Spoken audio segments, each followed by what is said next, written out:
SB19 latest update ba kamo? Narito.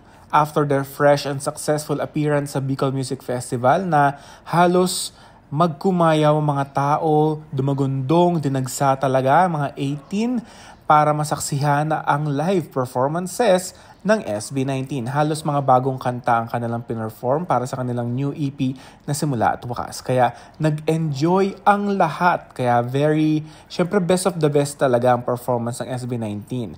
Kaya naman ito na nga, patulak muli sila sa Manila para naman sa event nila tonight sa Binibining Pilipinas Coronation Night. Babalik ulit sila kay Ninang Araneta para mag-perform. Hay nako, I can't wait sa mga pasabog at performance nila. Mamaya, abangan na lang natin to mga 18.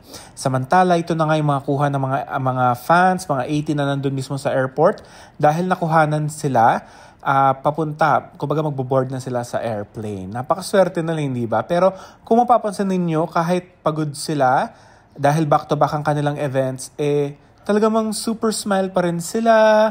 Alam mo yun, di mo nakikita ang kapaguran sa kanilang 5. Kaya talagang humble talaga sila, very down to earth, at wala talaga akong masasabi sa lamang ito.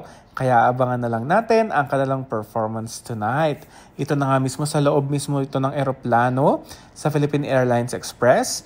At ayun, no, parang hindi sila SB19.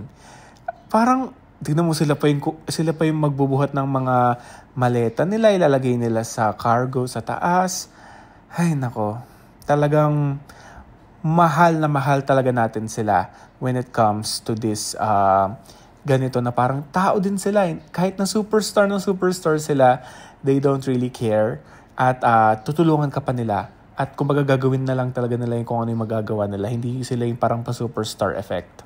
At ito na nga, abangan natin ang 61st Grand Coronation Night sa Araneta Coliseum later.